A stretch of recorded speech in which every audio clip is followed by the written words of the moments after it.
Have you ever heard a story so unbelievable it sounds like it is straight out of a Hollywood movie? Well, this one is completely true.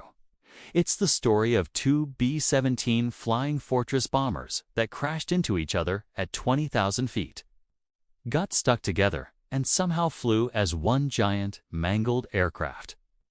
This isn't a tall tale. It's a legendary event from World War II that defies all logic. The date was November 1st, 1944. The skies over Europe were a constant battleground. Thousands of young men flew dangerous missions day after day, their lives hanging by a thread. On this particular day, a massive formation of American B-17s from the 303rd Bomb Group, known as the Hells Angels, was heading towards a synthetic oil plant in Gelsenkirchen, Germany. The mission was crucial, aiming to cripple the German war machine. Among the fleet were two specific bombers. One was Phyllis, also known as Tondaleo, piloted by First Lieutenant Eugene P. Lockhart. The other was an unnamed B-17 from the 359th Squadron, flown by First Lieutenant Glenn E. Dusenberry. These two crews, like so many others, were flying into the heart of danger, facing not just enemy fighters and anti-aircraft fire, but also the inherent risks of flying in tight formation. Formation flying was essential for survival. It allowed the bombers to concentrate their defensive firepower against attacking German fighters. The planes flew so close together that their wingtips were sometimes just feet apart. It was a nerve-wracking, high-stakes ballet in the sky, demanding incredible skill and concentration from the pilots. As the formation neared its target, the sky turned into a nightmare. Black puffs of flak from German anti-aircraft guns exploded all around them, shaking the bombers violently. It was like flying through a hailstorm of deadly metal. The pilots had to maintain their positions, dodging the flak while keeping their eyes on the lead plane. Any slight deviation could be disastrous. It was in this chaotic environment that the unthinkable happened. Lieutenant Lockhart, piloting Phyllis, was struggling to hold his position. A sudden violent updraft from a nearby flak explosion threw his B-17 upwards, directly into the path of Lieutenant Dusenberry's bomber flying just above him. There was no time to react, no time to shout a warning. The collision was catastrophic. Dusenberry's plane smashed down onto the top of Lockhart's Phyllis. The sound was a horrifying shriek of tearing metal that cut through the roar of the engines. The top turret gunner of Phyllis was tragically crushed in an instant.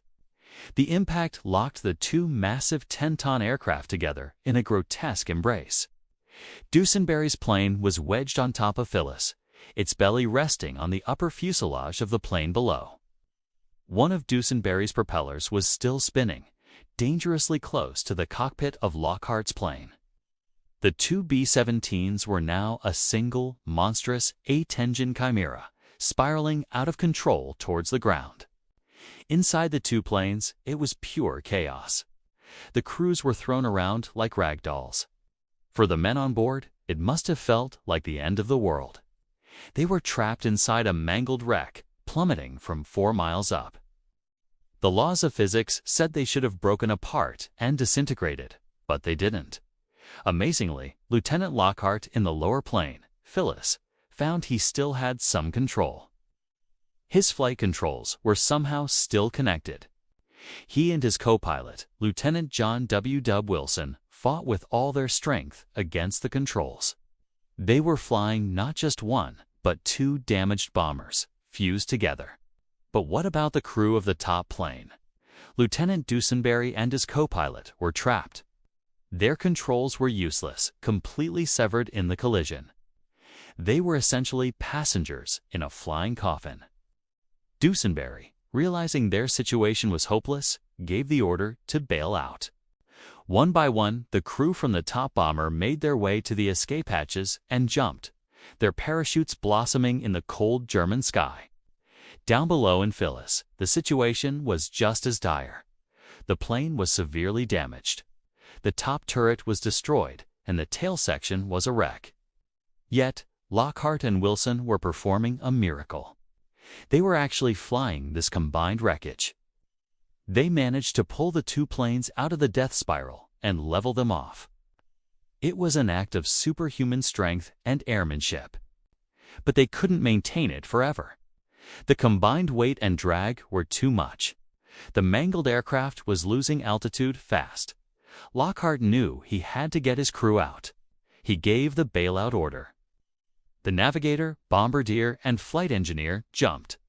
Then the waist gunners and the radio operator followed. Now, only 3 men remained in Phyllis: Lockhart, his co-pilot, Wilson, and the tail gunner, Staff Sergeant Robert F. Tufts. Tufts was trapped in the rear of the plane. The collision had jammed his escape route. He radioed the cockpit, telling them he couldn't get out.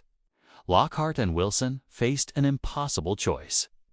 They could bail out and save themselves, or they could stay with the plane and try to land it, giving Tufts a chance to survive.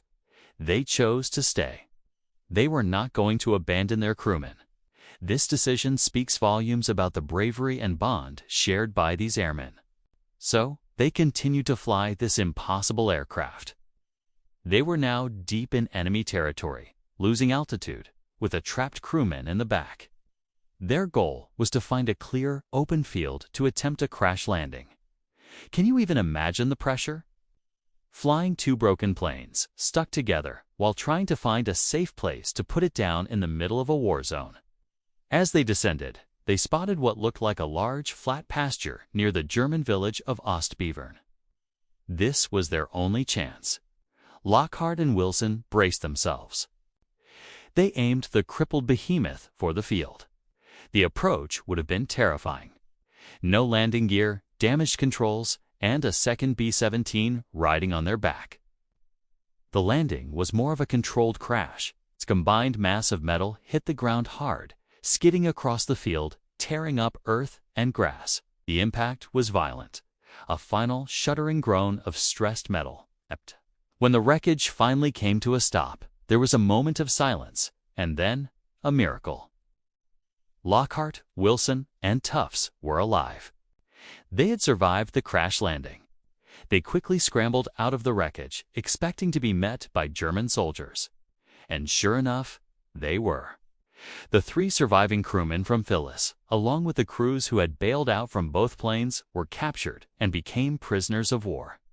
While their freedom was lost for the remainder of the war, their lives were saved by an act of aviation that borders on the unbelievable. The Germans who witnessed the landing were stunned.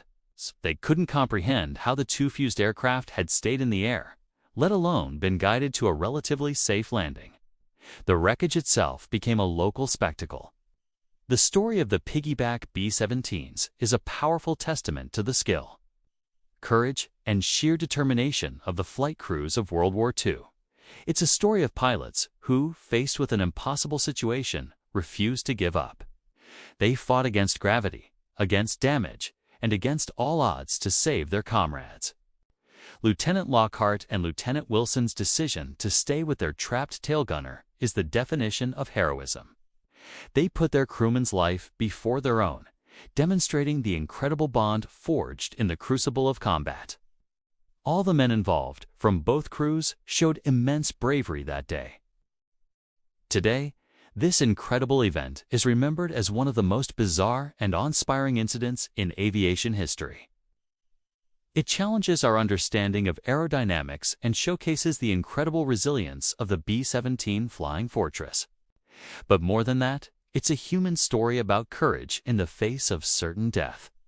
So next time you hear a story that seems too wild to be true, remember the tale of the 2 B-17s that became one. It's a powerful reminder that sometimes reality is far more extraordinary than fiction. Thanks for watching. If you found this story as incredible as I did, make sure to like this video and subscribe to the channel for more amazing stories from history. See you next time.